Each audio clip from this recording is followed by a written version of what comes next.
This is gonna blow your mind.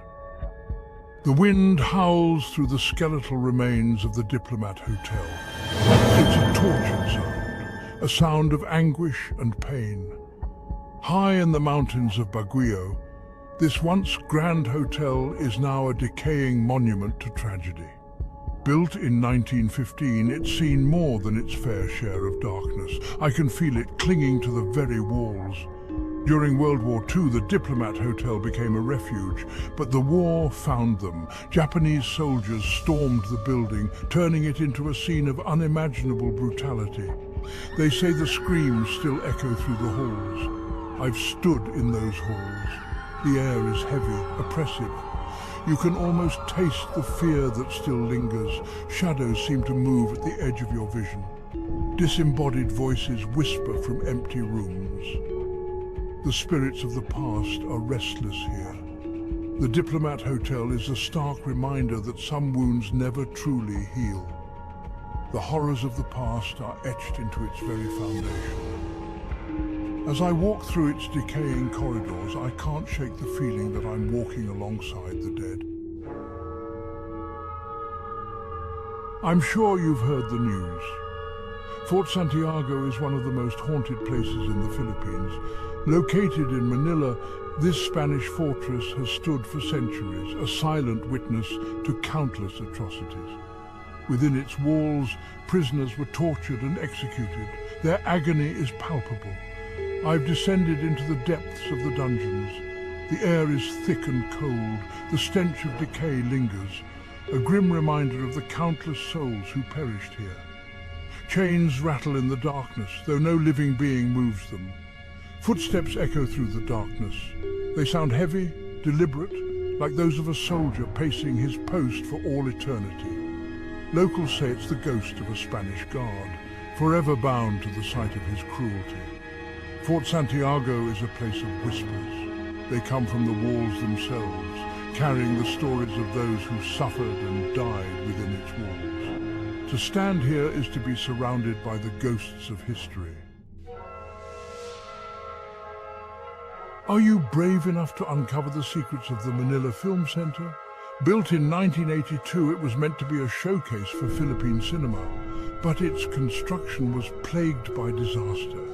During a late-night work session, scaffolding collapsed, sending dozens of workers plummeting to their deaths. The show, they say, must go on.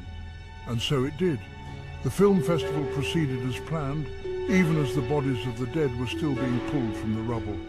But some things can't be buried. I've walked through the halls of the Manila Film Center and the energy is undeniable. There's a feeling of unease, of unfinished business. Unexplained noises echo through the auditorium, footsteps on the stage, the murmur of voices when no one is around. Many believe the spirits of the dead workers remain, trapped within the walls of the building they gave their lives to create. Are they seeking justice? Simply peace? The answers remain elusive, lost in the darkness of the Manila Film Center. This is going to blow your mind. Nestled in the heart of Baguio, the Laperal Mansion stands as a haunting reminder of a bygone era. Built in the 1930s, this grand home has seen its share of joy and sorrow, but it's the sorrow that lingers. The Laperal family, once prominent and wealthy, met a series of tragic ends within these walls. Murders, suicides, accidents. Each death stained the mansion with a deeper shade of darkness. I've stood in the room where a young girl, just a child, was brutally murdered. The air is icy cold, heavy, with an oppressive sadness that seems to seep into your bones. Objects move on their own, doors slam shut, whispers follow you from room to room. The Laperal Mansion is a place where the veil between worlds seems thin, where the echoes of tragedy continue to reverberate through time. It's a stark reminder that even in the most beautiful of settings, darkness can take root and flourish. Am I the only one that didn't know about the Bahay na Pula? The name itself sends chills down my spine. This Spanish colonial home in San Ildefonso, Bulacan, is more than just a building. It's a monument to suffering. During the Philippine Revolution, the Bahay na Pula became a prison. Countless Filipinos were held captive here, tortured and executed within its blood-red walls. The very paint seems to scream of the horrors that took place within. The air inside the Bahay na Pula is thick with dread. The stench of blood and decay seems to permeate everything. Shadows move in the corners of your eyes. Whispers and moans echo through the empty rooms. Some say the spirits of those who died here are unable to find peace. They wander the halls, seeking retribution for the atrocities they suffered. The Bahay na Pula stands as a chilling reminder of the darkness that can lurk within the human heart. Am I the only one that didn't know about the eerie tales of Lambusan Public Cemetery? In the quiet town of San Remigio, Cebu, lies a place where the dead refuse to stay buried. The Lambusan Public Cemetery is a sprawling necropolis, its weathered tombstones standing like silent sentinels against the tropical heat. But beneath the surface, a darkness stirs. Locals whisper tales of restless spirits, of apparitions that roam the cemetery at night. They say the veil between worlds is thin here.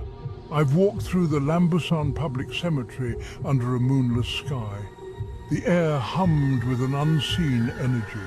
Shadows danced at the edge of my vision, and the temperature dropped with each step I took deeper into the heart of the cemetery. The dead are restless here.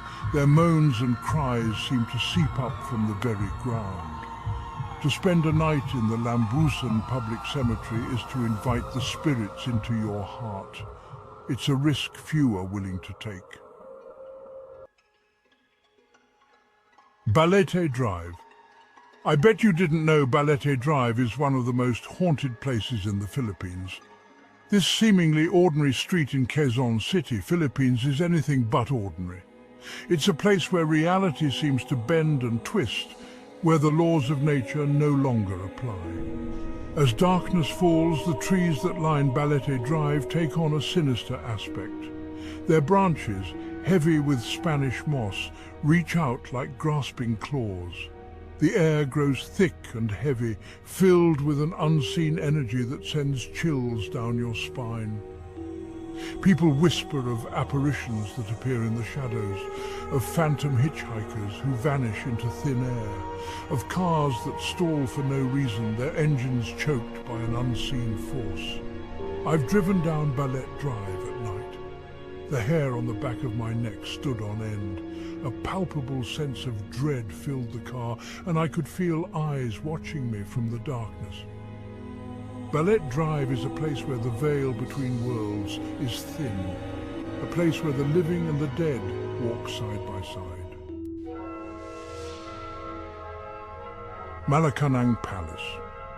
Why are there not more people talking about the haunted history of Malacañang Palace, the seat of power in the Philippines?